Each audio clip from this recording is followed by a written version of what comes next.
I'm happy to hear that you intend to institutionalize it. That will be very, very useful. The Director General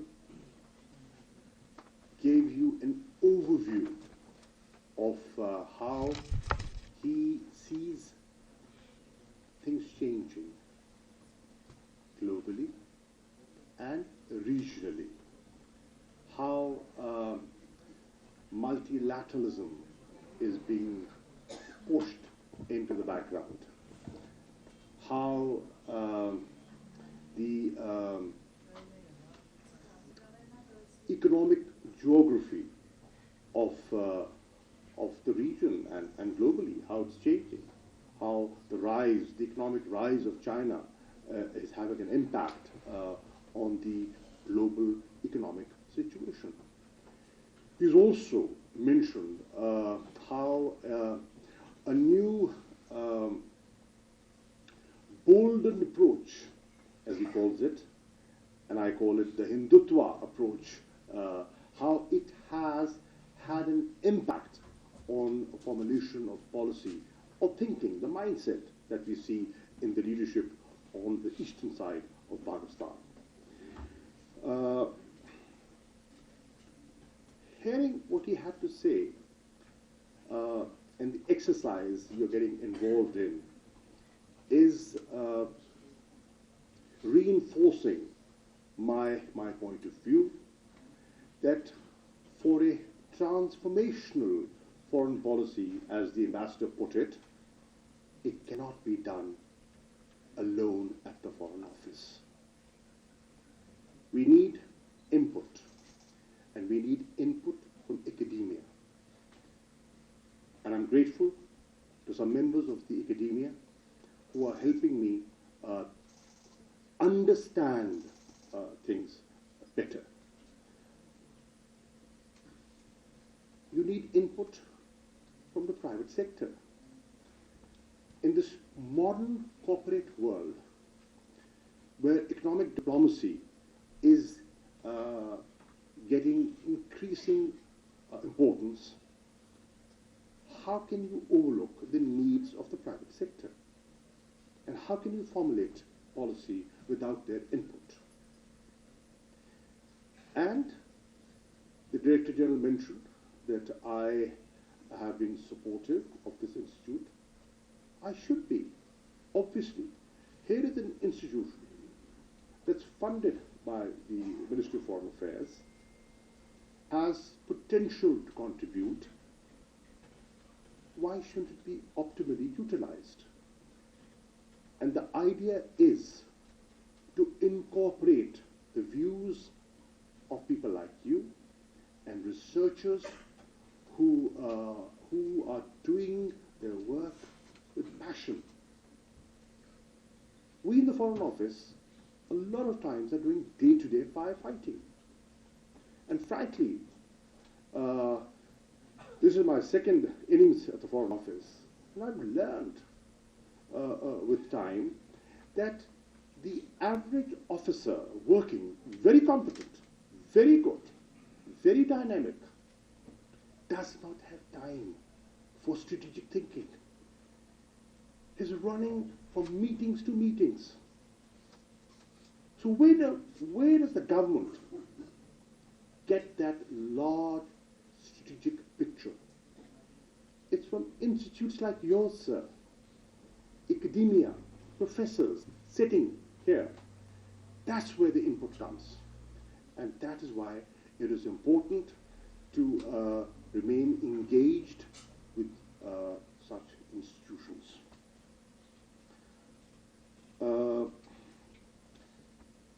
The ambassador mentioned a transformational approach.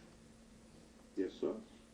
We need that transformational approach because things are changing. Things are changing in the region. Realignments have taken place, and we have to be cognizant of those realignments. And Ambassador Shah, I intend to seriously grab the offer that you've made And ladies and gentlemen, let me share with you that the government of China has offered the old embassy in the diplomatic enclave to the Foreign Office. I intend to take that over, reach an agreement with you, and take it over. And what I visualize is to have a restructured, redesigned Foreign Service Academy. Shift it over there. You know, it's a proper facility, and we need to have revisit our, what is being taught at the Foreign Service Academy. It's a useful institution. A lot of countries and young diplomats come from different regions of the world, and they benefit from it. So why not upgrade it, restructure it, redesign it, introduce modern courses there? Here is a facility, free of cost. You know, it's a friendly gesture, free of cost. It's being given to the Foreign Office, and I'm shocked that the Foreign Office hasn't moved. For how long now? Perhaps 4 years. Long live bureaucracy. that's the way. I will ensure, sir, I will ensure that it is done, and it is done under my stewardship, and now, inshallah, it will be done.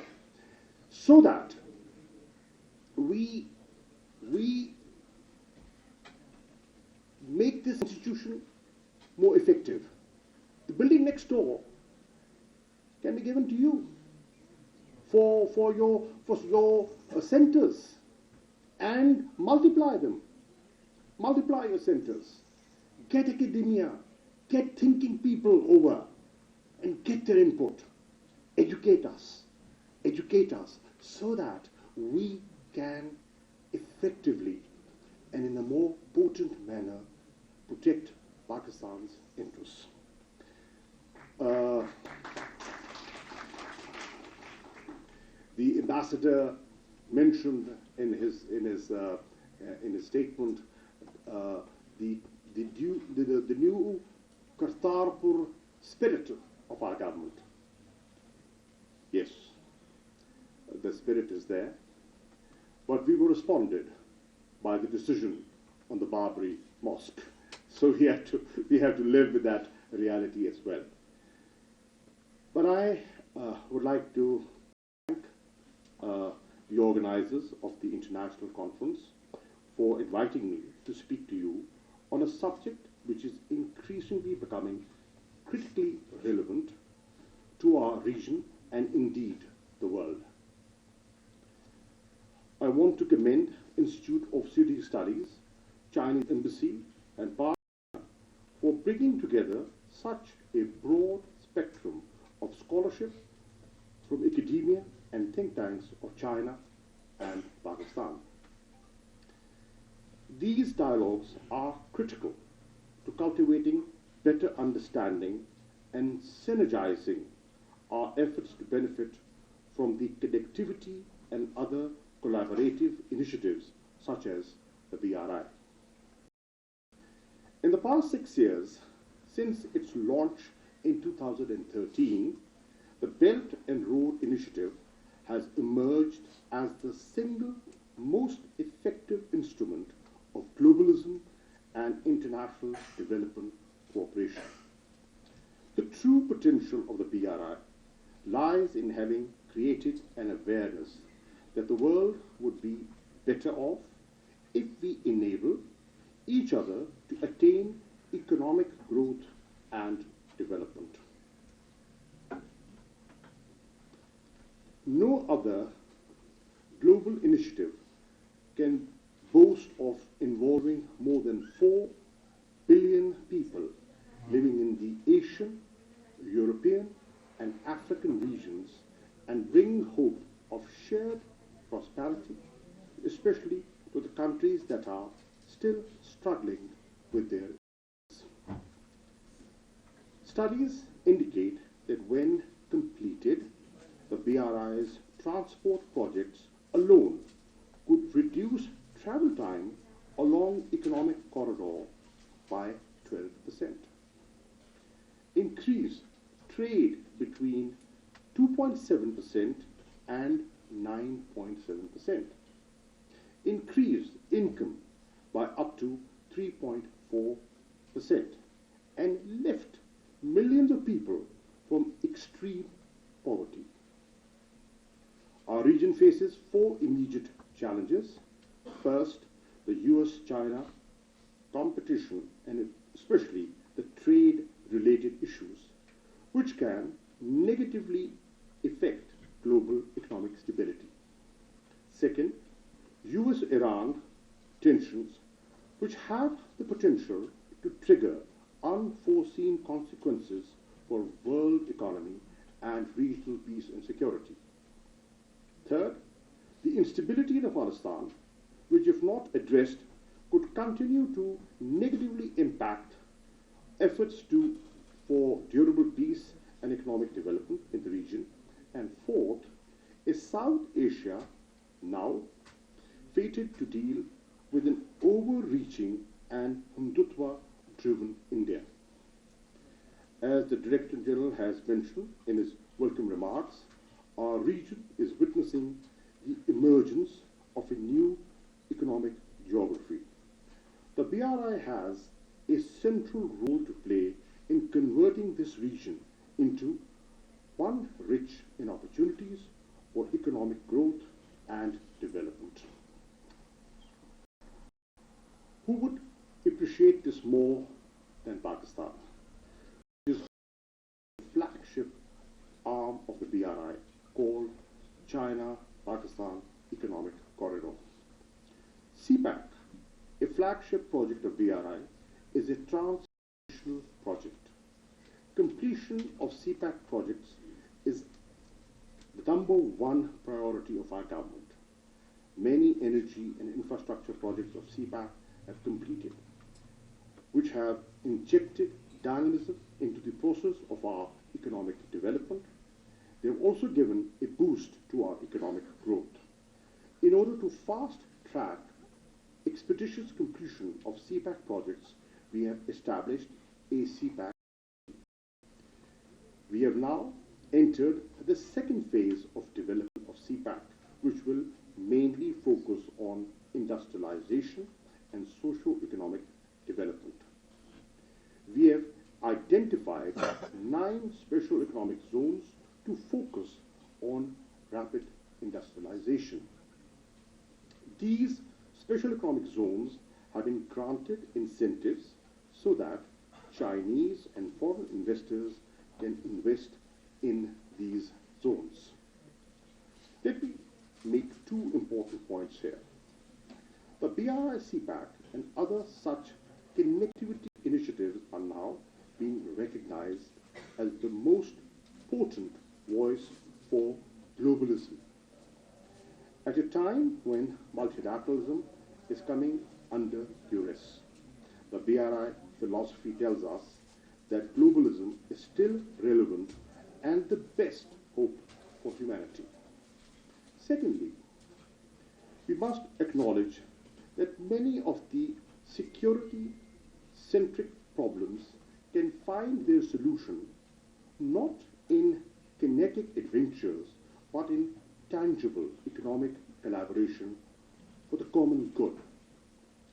We therefore need to make a concerted for a paradigm shift away from security-driven agenda and priorities to interdependence and connectivity. The BRI and its associated projects like CPAC can help us make this paradigm shift. While economic and commercial win-win options are being explored under the rubric of the BRI, I would say that equally important would be to complement the effort by forging stronger partnerships, harmonizing policies, and close people-to-people contacts for better understanding. It is in this context that today's international conference assumes special significance. Speaking from Pakistan's perspective, we can never overemphasize the importance that our all-weather strategic cooperative partnership with China occupies in our foreign policy priorities. Pakistan fully recognizes that the increasingly demanding and interrelated security and economic challenges often go beyond the capacity of individual nation states. The states, rich and poor, developed and developing, can only forge ahead if they cooperate. We in Pakistan, therefore, have extended full support to the BRI as an effective implementation mechanism for creating a more balanced, multipolar, inclusive, and multilateral architecture for our region and the rest of the world. We have seen that skepticism among certain quarters who perceive the BRI as a political and economic threat. We think it is unwise to perceive this transformational project in a zero-sum perspective. The BRI would link the nations of Eurasia like never before, and in fact, BRI has the potential to convert any potential geo-competition into a positive force for the entire world. Imagine the benefits for the humanity if the two leading economies of the world were to help shape a regional order that can bring regional allies and partner countries to implement a unified economic strategy for the common good of the humanity. Let me conclude by saying that the exclusive focus of global and regional powers on the military and security dimensions of what is happening in Asia will be short-sighted. The BRI and its flagship projects like CPEC offer a ray of hope that inclusive and pluralistic solutions would make our world safer, securer, and more prosperous. I look forward to pursuing the outcome of your discourse in the next 2 days. I wish your deliberations every success. Thank you.